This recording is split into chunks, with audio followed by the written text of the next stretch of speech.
ये इससे गया तो बचेगा कितना -1। इसी तरह अगर मैंने सॉरी स्क्वायर तो 1 प्लस cos स्क्वायर में से cos स्क्वायर घटाएंगे तो कितना आ जाएगा 1। इसको घटा देंगे तो कितना आ जाएगा 0। अब इसी तरह क्या करना, इसमें से इसको घटा देंगे तो कितना आ जाएगा -1। इसमें से इसको घटा देंगे तो कितना आ जाएगा 0।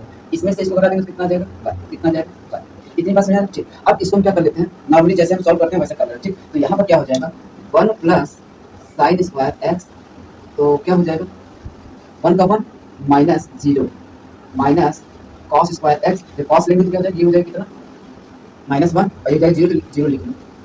उसके बाद 4 sin 2x, तो ये हो जाएगा कितना 0, ये हो जाएगा कितना माइनस माइनस प्लस 1। इतनी बात समझ में आ रही है? ये हमारा क्या आ गया fx। तो यहाँ से अगर हम निकाल दें fx इक्वल टू, तो 1 का मल्टीप्लाई कराओगे तो कितना आएगा 1 प्लस sin स्क्वायर x और ये माइनस माइनस क्या हो जाएगा प्लस cos स्क्वायर x और ये कितना हो जाएगा 4 sin 2x। इतना हमारा आ गया। तो अब हम इसको हटा देते हैं, ठीक, क्योंकि इसका कोई काम नहीं है। तो अब हमारा जो fx निकल कर आया, fx हमारा क्या आया 1 plus sin square x cos square x plus 4 sin 2x आया। अब हमको तो आगे भी पता है कि sin square x plus cos square x equal to क्या होता है 1। तो यहाँ से क्या हो गया fx equal to 1 plus 4 sin 2x। तो यहाँ से कितना आ जाएगा 2 प्लस 4 sin 2x। जो उतना बड़ा सा डिटरमिनेंट दिखता था तो उसकी वैल्यू कितना हो गया इतना। तो मतलब जेई में बहुत ज्यादा हार्ड नहीं, बस उसको समझना है कि क्वेश्चन किस तरह के आते हैं, ठीक, बस उसको फॉर्म बदल दो क्वेश्चन हो जाएगा। तो हमको कितना मिलेगा इतना। अब क्वेश्चन हमको क्या चाहिए था fx का मिनिमम और मैक्सिमम और मिनिमम। तो देखो तुम्हें मैंने डिफरेंशिएशन बहुत अच्छी तरीके से जेई में से जितने भी क्वेश्चन थे, इंटीग्रेशन, डिफरेंशिएशन, हां उसके बाद डिफरेंशियल इक्वेशन, वो सब बहुत अच्छी तरीके से बताया एक मतलब एकदम शॉर्ट फॉर्म में।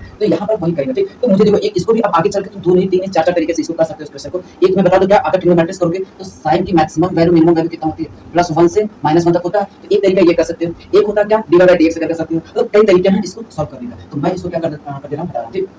तो अगर मुझे बोला जाए fx मैक्स कितना मैक्स, तो मैक्स के लिए वैल्यू क्या होगी, इसकी पूरी पूरी वैल्यू कितना हो जाएगा 1 हो जाएगा। कितना हो जाएगा मैक्सिमम वैल्यू निकालने के लिए इस वैल्यू क्या हो जाएगा 1, ठीक। और कैसे आएगी ये सब चीजें मैं पीछे पढ़ा चुका हूं, तो अब मुझे नहीं लगता कि यहां पढ़ाना है, ठीक। तो 2 + 4 * 1 हो जाएगा। तो वैल्यू कितना आ जाएगा 6। अगर मैं यही कह दूं f मीन कितना मीन, तो अब मीन के लिए वैल्यू कितना होता है माइनस, तो कितना हो जाएगा 2 - 4 सॉरी प्लस इंटू -1, तो वैल्यू कितना आ जाएगा -2। अच्छा मैक्सिमम किसके लिए था कैपिटल M, कितना कैपिटल M। स्मॉल के लिए क्या होगा ये। तो अब हमसे पूछा क्या गया है कि कैपिटल M की पावर 4 माइनस स्मॉल m की पावर 4, तो कितना हो जाएगा 6 की पावर 4 माइनस 2 की पावर 4। तो इसमें से कितना कॉमन है 2 की पावर 4 कॉमन है, तो कितना आ जाएगा 3 की पावर 4 -1 आएगा। अब 3 की पावर 4 कितना होता है 81 और 2 की पावर 4 कितना होता है 2 4 4 16 और ये कितना हो जाएगा 81 - 1। तो इसको सॉल्व कर दो 80 आ जाएगा।